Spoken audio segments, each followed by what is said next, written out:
All right, welcome to Conspiracy TikTok, where I tell you about all the things that are supposed to go wrong in the world and how you should be voting. Just kidding. I'm going to tell you about things that don't matter, like fantasy football, but things that actually matter, like PredictionStrike, the stock market for sports, where you can invest in your favorite athletes. And these are our favorite players who invested ahead of this week. So welcome to the space where you can be yourself and hang out. All right. So these are what we believe are smash picks. Brother, smash. May not be the UFC, but we're getting into it like the Hulk. All right. Yeah, this is the correct one. So running backs. I'm gonna go with Saquon revenge game in New York.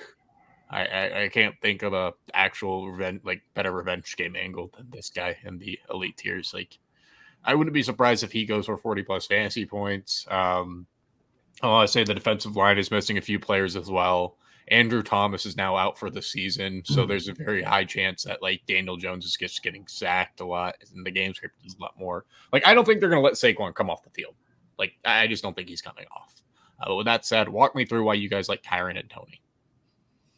Yeah, I think Kyron's the pretty surefire number one play on the board this weekend. He has the highest projection, and it makes sense against a team that's given up a ton of rushing yards, and it should be in a positive game script. He is about as big of a bell cow as you can find. He's guaranteed to get a ton of touches on the ground. Their system is pretty one running back reliant. You're not going to see Corum working in certain situations. Nobody's going to vulture goal line work. It's a super clean situation that he has there in LA. And so I love the matchup for Kyron this week. Yeah, as far as Tony goes, I think we're getting blessed with the projection here, at least on PredictionStrike. For some reason, it went down like a point and a half after a good week last week. He scored in both of his last two contests, has 17 plus carries in 3 of his last 4, going up against the Bills, who kind of have a sneaky bad rush defense, ninth worst in the league right now. Defensive tackles are banged up. Tajay didn't practice. I think this is another banner week for Tony. Agreed. Love that spot. Bell cow kind of back there. All right, receivers, don't overthink it. One of the best game environments. You get the Lions against the Vikings here. Justin Jefferson going against the team that's led the league in pass attempts by a defense at least. So we should be expecting a lot more pass attempts from the Vikings squad here. Malikathan Neighbors and Drake London. What should we expect from these two alpha target hogs? I just think he's guaranteed like 13 targets this week, assuming they don't punish him for whatever he was up to the last couple of weeks, going to concerts and rocking the chrome hearts on the sideline. It seems like there's kind of a weird situation going on, but he's going to play this weekend according to all accounts, and he should be in line for like 13 or 14 more targets. Just a PPR scammer. If you're in any sort of PPR format, he's also the kind of guy, unlike a Wandale or someone where once he's getting those targets and those receptions, they're meaningful receptions. There's not a lot of just like little 5-yard outs. It's all kind of spacing the field. He gets red zone work. He's pretty much as good of a wide receiver as you can find this week or any week. So locking in Malik Neighbors in his return. Yep, and then with Drake, I mean, I just love the way that this Atlanta passing attack is coming into its own here through the season. Drake London particularly has exceeded this week's projection of 17.4 fantasy points in 4 of his last 5 games. They're going up against the Seahawks, who are the 3rd worst passing defense in the NFL. So I just think this is a great game to capitalize on what is clearly a sort of insane connection between London and Kirk Cousins. Right on. On to the next squad here. We got tight ends, Brockathan Powers. I stole it from Grant, so that's annoying him. Don't blame him for being annoyed. But yeah, I mean, there's just great spot here against the Rams. Basically, their number one receiver, going to get a lot of usage. Don't overthink it. Jackson, Grant, what do you guys like about these two, Kyle Pitts and Hunter Henry? Similar to what Jackson was just talking about with Drake London, it seems like the Seahawks defense in general is just giving up a decent amount of points through the air. And with Tariq Woolen coming back into the swing of things, I expect the receivers to be a little bit more in check than they have in the past against the Seahawks. So I'm going more with Kyle Pitts. The Seahawks linebacker core in general is not something to really fear. And Kyle Pitts, you might not think that the target share has been anything special, which it hasn't, but he's still created big plays and he's going to get some red zone targets. So the this feels like a spot where he can probably find his way to 12 or so points, which in the tight end market is pretty great these days. So we'll take that. Yeah, I'm going with Hunter Henry here. He has a projection of 7.52. Going up against the Jaguars, who we know is just like a great spot for any receiving option. My literal only concern with this play would be Drake May being on a big stage in London. But I mean, he looked really, really impressive in his debut. He looks like a real quarterback. So I don't see why he doesn't connect with Hunter Henry here against a really bad pass defense. I love it. I love it. And we move on to the next section. Oh, well, where we stand against the market. All right. On to the running backs. I like Chuba. It's probably similar reasoning to what Grant likes about this game. One of the worst run defenses still that he's going against. Highest projected scoring game environment. Just love it overall. Just give me the guy who's likely going to have bell cow usage, and I don't see Jonathan Brooks getting too much usage right out the gate. So we will see. Could easily be wrong here. But what do you guys like about B-Rob and Sir Achon? Yeah, so B-Rob was fully healthy this week. I think he's probably like a top 5 play going into this game. That Carolina run defense has been terrible. That whole defense is like pretty much guys from the practice squad and stuff. They've had a ton of injuries at all levels of the defense. So that would have been a spot where I would have been super confident in Brian Robinson. Kind of just got to monitor the injury concerns, which I guess is why he's in this tier versus the total smash tier. But I think if he plays and it seems like he's even going to get like 60% of snaps, I think he's a giant play this week and is pretty much a guarantee to score a touchdown in my eyes. Yeah, with HN, I put him in kind of the against the market section just because he's had, I think, 3 really weak back-to-back games. His projection is dipped because of that. He's projected 13.6 fantasy points, which I think is his lowest projection all season. And they've had a week to recalibrate with last week's bye week. They're going up against what is essentially the worst rush defense in the league. He was a full participant in practice. Like a lot of the other offensive options are limited just because of the QB play on the Dolphins offense. So I think this is as good a bounce back spot as any for HN. Yeah, I'm a big fan. Yeah, I like that play. I also think just out of the bye in general, the offense is probably going to look a little bit more competent than it has the rest of the season without Tua. Like you have a chance to kind of just take a step back from things and install some plays that might be a little easier to run. And I don't know, just kind of get a break. They haven't really had any time to work on anything since Tua's been out. So the bye is coming at the right time for A-Chain, but I think also the receivers and even Tyler Huntley could have a little more success. Like it'll be a good thing for the whole offense in general. Yeah. All right. On to the next squad. We've got the receivers. So I'm going with DK Metcalf this week. Projected to be the best game environment in theory. I'm not sure I fully agree with it, but if that's the case here, I'm taking my chances on him. He's had 2 back-to-back bad games with some of the best usage in the league. So I will chase that. Explain to me why you guys like Deontay Johnson and Amari Cooper here. Yeah, Deontay's target share has just been pretty undeniable the last few weeks, and this Commanders secondary just sucks. This is a game, though, where I feel like they'll probably be playing from behind. I feel like this game should be pretty high scoring, and it's just a situation where you can count on him to get red zone targets, deep targets down the field. We saw Zay Flowers just rack up receptions against this defense last week on little intermediate routes and kind of little screen passes and things like that, and you can use Deontay Johnson in a lot of similar ways in the offense. So I feel like it's a smash play against a team with corners that you can't trust at all. Yeah, I'm going with Amari Cooper here. Obviously against market because it usually takes a game or two for teams or new players and new offenses to sort of get acclimated. I just think with this particular situation, it could happen a lot faster with a QB like Josh Allen and a talent like Amari Cooper. Like I think they could, there's potential for them to cook up plays on the fly. They're going up against the second worst pass defense in the league.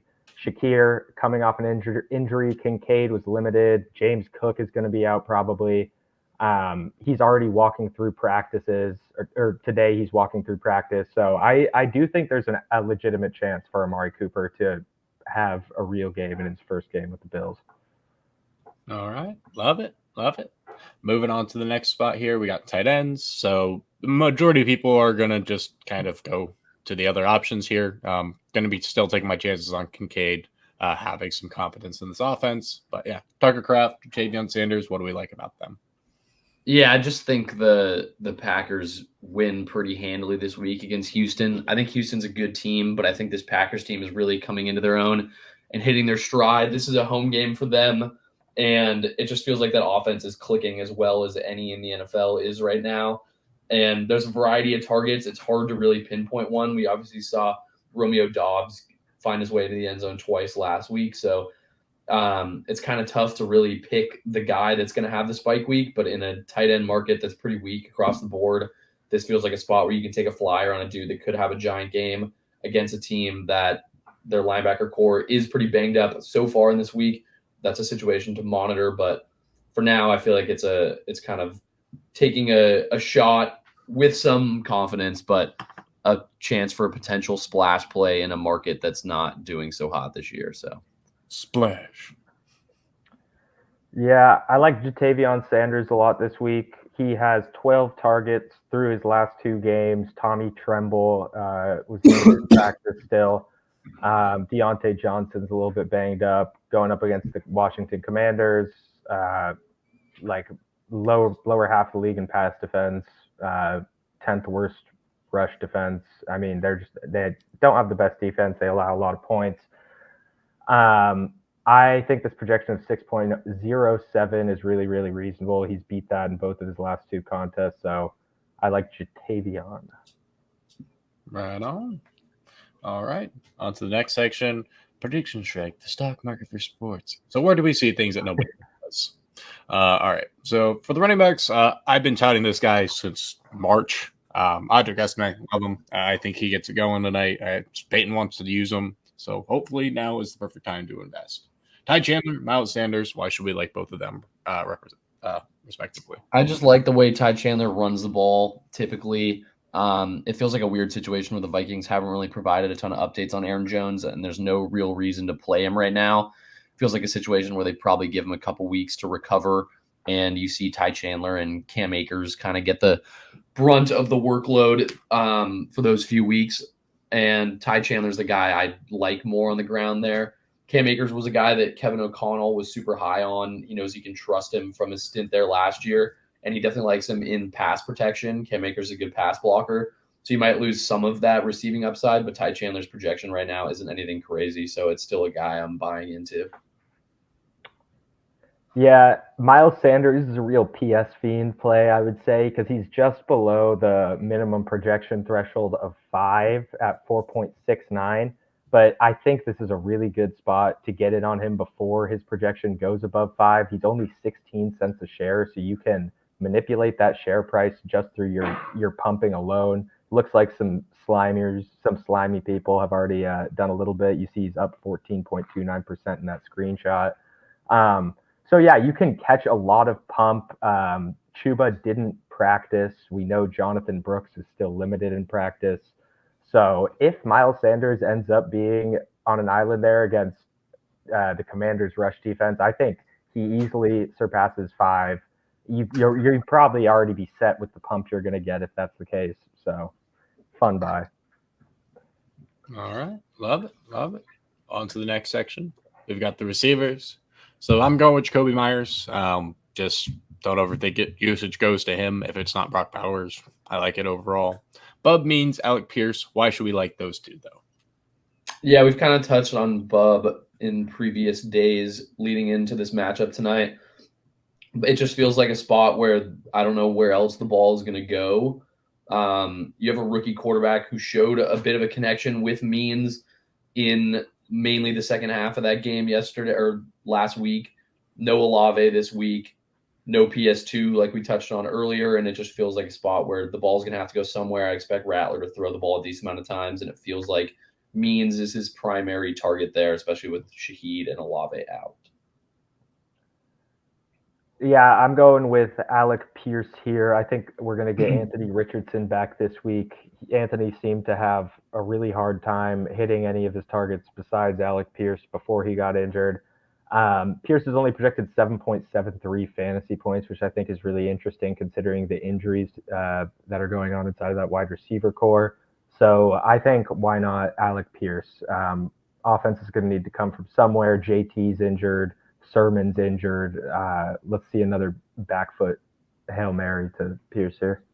I like He's that also logic the only honestly. guy in their offense and receiver room that's been quarterback proof. He's had big games with both of them, and the other guys have kind of relied on one of the two to have big games, mainly Flacco, I guess, like Downs and Pittman's biggest games have come with Flacco as well, but we've seen Pierce have two giant games kind of in weird situations where he's catching like 60-yard targets and stuff, but that's kind of just the reality you get with Anthony Richardson. He's going to land a couple of those a game and not look super great outside of those. So, yeah, I like the play a lot for sure. Agreed. Hell All yeah. right. On to the next one. Tight ends, the last bit of it. I'm continuously the Eric Hall fiend, just where I land at. Mark Andrews finally coming up on the rise, and Foster Moreau. What do we like about these two respective plays? Yeah, I mean, I just expect a decent amount of uptick for Mark Andrews' workload. I don't know if it's going to be anything crazy, but it just feels like a spot where he's going to get some more work. Obviously found his way into the end zone last week, which is super promising, but still not a guy that I don't know if you're really starting over some of the great tight ends, the top like 5 or 6, I guess. But if you still have him, I feel like this is the week to maybe start throwing him back into your lineup. If you're starting a guy like, I don't know, Conklin or someone like that, like this feels like a spot where you throw Mark Andrews back into the mix. Yeah, I like Foster Moreau here. I think he has the potential to have a big boom game. We know the Broncos are a little bit spread thin in terms of their pass coverage without PS2. Spencer Radler is 100% a pass forward quarterback, and we've seen him in his short time with the Saints target his two tight ends in Moreau and Juwan like a lot more than Carr ever did. I don't like Carr really only targeted like one of those dudes like once a game. And he had 2 receptions in his last 2 games. He had a touchdown 2 games ago. He's right there at the projection threshold. I just feel like this is a fun spot if you want to take a chance on someone deep. I like it. All right. With that said, that's all we have for you for weekly buy tiers. Hope you found them fun. Hopefully it was helpful more than anything for your prediction strike based buys. And yeah, until next time, hope you have a great day. Peace, y'all.